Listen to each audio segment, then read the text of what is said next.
Ayan, good morning guys at welcome back sa ating YouTube channel. So ayan, gusto mo bang mag-apply sa DepEd pero nalilito ka kung ano ang difference ng administrative assistant, administrative officer at project development officer, ano? So baka mali ang ina-applyan mo, no? So dito sa video ito ay papaliwanag natin ang role ng bawat isa. So yung sweldo at ano nga ba yung trabaho ng bawat isa. Mas maganda kasi bago ka mag-apply sa DepEd, meron ka ng idea ano ba yung pagkakaiba nila. Ano, baka magulat ka, ikaw pala ay boss. Baka magulat ka, ikaw pala ay isang assistant. Ano? So, ayan. So, kung mga bago pa lang po kayo sa ating YouTube channel, please don't forget to click the subscribe button for more videos. Ano? So, kung meron po kayong katanungan, i-email lang or i-comment nyo lang sa baba at sasagutin po natin yan kapag meron po tayong time. Ano po? So, ako po si Joseph Valencia, ang previous administrative officer dito sa Rizal. So, good luck guys! Ayan. So, bago ang lahat, yan, gusto ko lang i-share, ano? So, etong Atomic card na ginagamit ko, libre lang to, ano? Doon po sa mga wala pang credit card, no? So, it's up to you kung paano nyo gagamitin ito. Pero still, ito po ay libre lang, no? So, ang gagawin nyo lang po ay i-click yung link dito sa aking baba ng ating YouTube video. I-click nyo lang po yan and then fill upon. And then kung kayo po ay ma-approve, ipapadala po yan sa inyong bahay. Pwede nyo po siyang gamitin sa SM, sa Starbucks, at sa any department store katulad sa Pure Gold. Ano, yan po yung ginagamit ko kasi previously ay wala na akong credit card. So ngayon, nag-apply ako dito sa Atomy. No, dati ako may credit card kaya lang hindi ko nabayaran. Pero dito sa Atomy kasi kahit meron, pero ngayon bayad na syempre. Ngayon, dito sa Atomy wala nang focus-focus. Once na na-approve ka, and then yung limit mo ay tataas kapag ikaw ay walang late na payment. So kung gusto niyo po mag-apply, so i-click nyo lang yung nasa babang link natin for Atomy. So para naman po padagdagan yung aking credit limit. So yun lang guys, share ko lang. So balik tayo dun sa roles ng bawat uh, non-teaching personnel sa DepEd.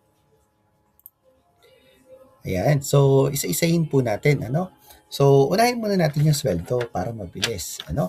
So, magkakaiba po yan ha, administrative assistant, administrative officer, and then project development officer. So, dapat po kung kayo po nag apply i-check nyo po muna yung inyong mga eligibility. Ano po, kung kayo po ay, for example, sa civil service kayo po ay professional, ang inyong civil service eligibility, pwede po kayo sa administrative officer or project development officer. Ngayon naman, pwede rin po sa administrative assistant, pero ang pagkakaiba kapag kayo po ay sub-professional ang eligibility, pwede lang kayo sa admin assistant, no? Or administrative assistant or ADAS. Pero hindi po kayo qualified for administrative officer and project development officer. Yun po ang pinagkaiba. Pero kung kayo naman po ay licensed, board passer katulad ng let passer, ano? Ayan, pwede po kayo sa lahat, no? Pwede po ang applyan. Pero kung civil service sub-professional. So, pang-ADAS lang po tayo, administrative assistant. So, anyway, anytime naman pwede nyo i-take yung civil service para po makapag-apply kayo sa administrative officer and project development officer. No, ito yung mga entry level kasi. So, for example, unahin po natin yung administrative assistant. Ang administrative assistant, pagdating sa sweldo, ito po ay salary grade 8 ngayong 2026. At magkano po yun? Yun po ay 22,423. Ang Administrative Officer 2 naman at saka ang Project Development Officer 1 ay salary grade 11 which is 31,705 pesos. No po, so parehas po yung dalawa na salary grade 11 at yung ADAS naman or Administrative Assistant ay 22,423 or salary grade 8. No? Bakit po mas mababa yung ADAS? Again, yung eligibility niya ay mas mababa kaysa doon sa dalawa, sa AO at saka sa PDO, no? Kung kaya ang administrative assistant, kayo po ay magiging assistant, no? In reality, pag kayo po ay nagtrabaho, kayo po ay assistant ng AO or ng PDO. Okay, na-gets kung bakit mas mababa ang sweldo ng administrative assistant. So meron po yan, ADAS 1 to 3, Ang administrative officer naman ay 1 to 5, project development officer ay alam ko 1 to 5 din. Pero unahin na natin yung mga entry level, ano? So ito yung dinidiscuss natin kasi ito lang naman yung normally ino-open sa DepEd for non-teaching position. So katulad ko, before ako nag-teacher, dahil walang item, nag-apply muna ako as AO, no? Kasi meron po akong eligibility na sub-professional and uh, professional, ano, na civil service, and then saka po tayo nag-take ng let para maging teacher naman. Okay? Ayan. So anyway, ano nga ba yung yung task, no, or yung trabaho ng pagkakaiba nitong tatlo? Ako po bilang AO, ang titingnan po natin dyan, meron pong apat na functions ang AO. Unahin natin yung AO ha, kasi dati po akong AO. Ang unang function ng AO ay Human Resource Management. Pangalawa ay Property Custodianship, no? And then yung pangatlo, yung Financial Services, and yung number 4, yung General Services, no? So bali apat. Unlike dito kay Project Development Officer, naka-focus lang siya sa project, ano? Project development, yun lang. Ang administrative assistant naman ay support lang. Ano? So therefore, ang may pinakamaraming trabaho talaga ay ang administrative officer.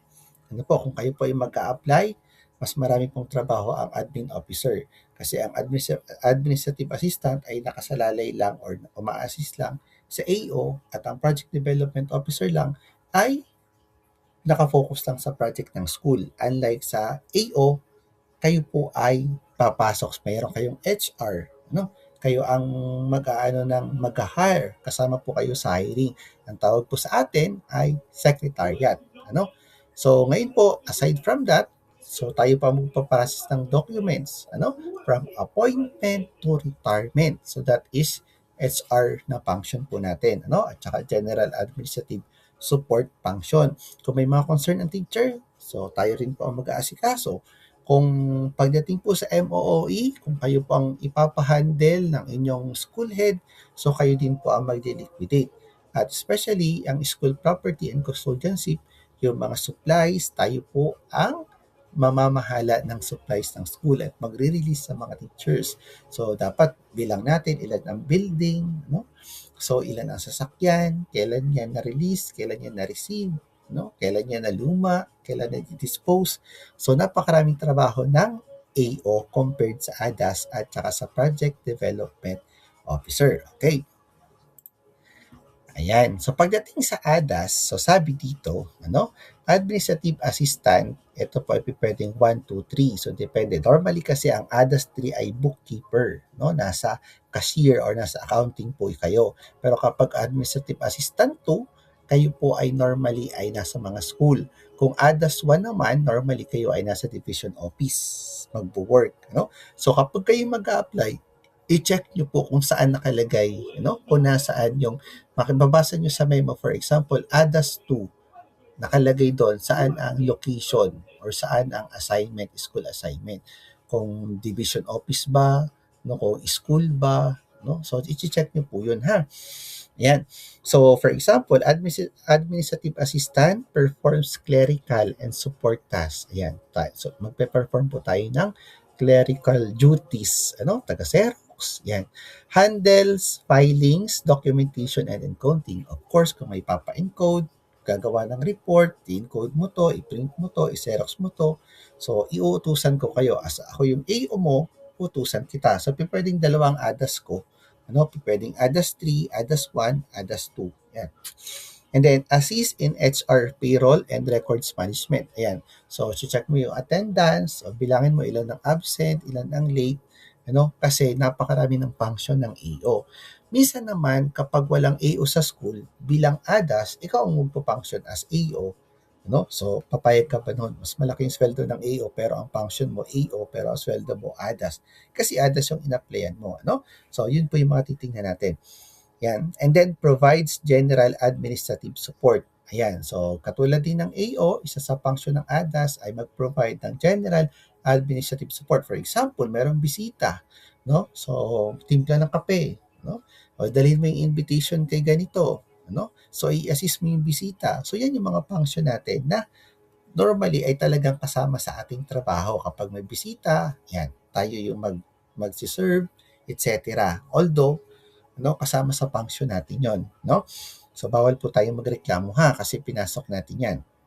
Pero, overall, masaya bilang ADAS, And then, ang focus po ay office support. Ang focus ng trabaho ng ADAS normally ay nasa office. Unlike sa AO, lumalabas. Unlike sa PDO, lumalabas ng school. Madalas wala sa school ang AO at saka ang PDO. Minsan nasa division office, minsan nasa training seminar, no? So ang level po nito ay entry level. Ito talaga, no? So bago ka magpasok sa DepEd, ito talaga yung entry level.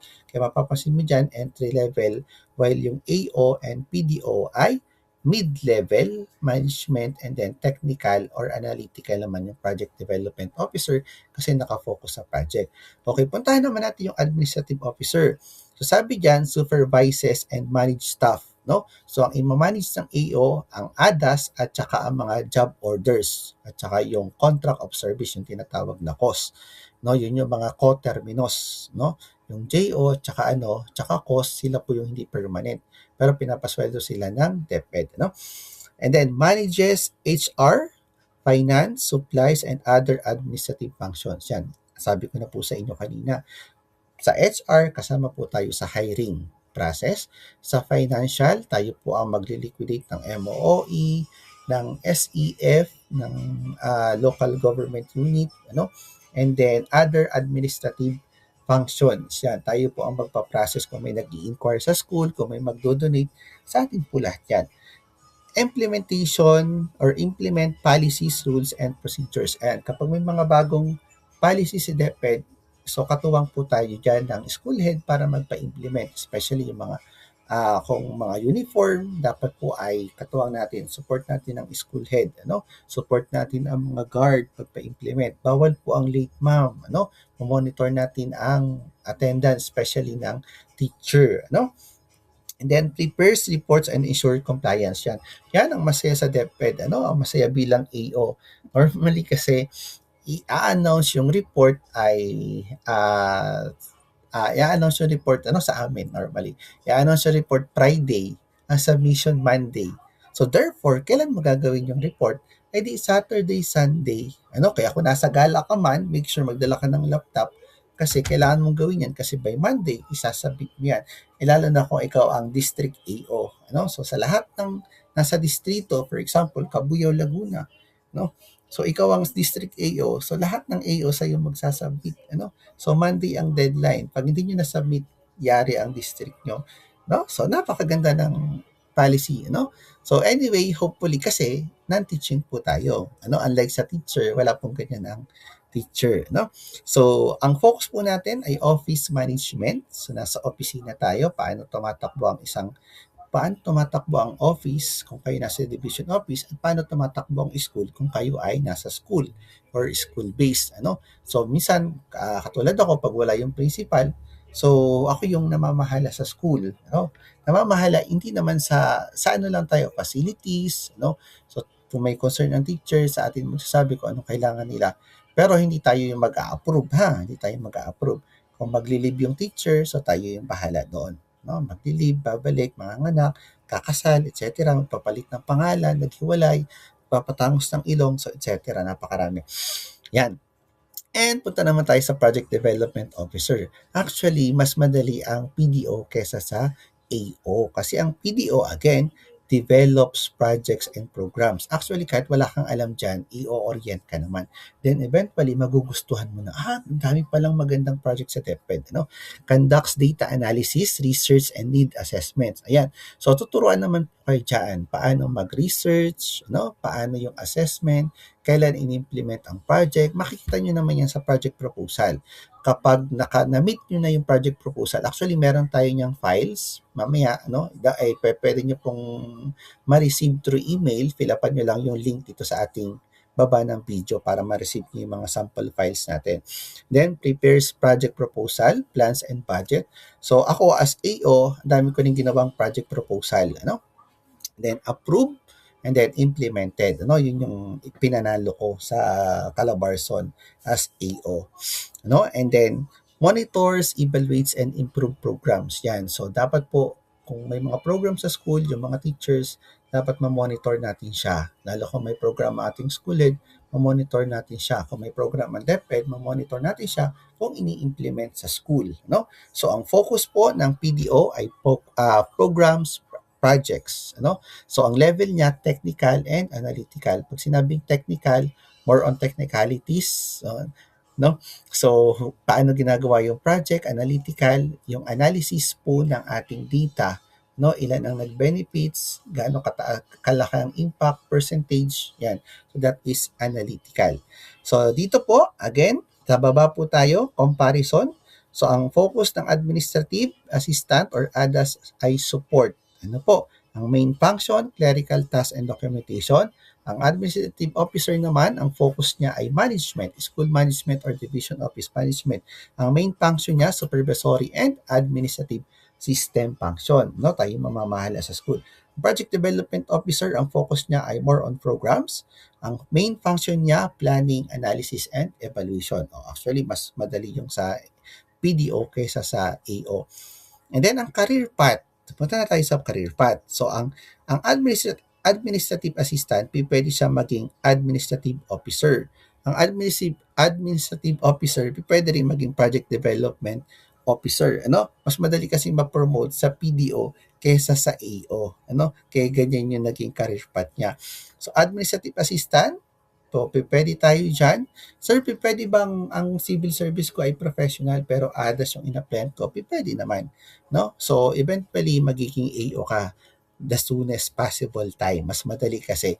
Ang important, ang technique kasi sa DepEd, actually, kung gusto mo maging teacher, pumasok ka sa ng teaching. Ano, kung gusto mo maging AO, pumasok ka sa ADAS kung wala pang AO na available. And then, after ilang months lang, AO ka na kakaagad or Project Development Officer ka na kaagad. Ano? So, napakadali at saka napakasaya. Mas maganda, no?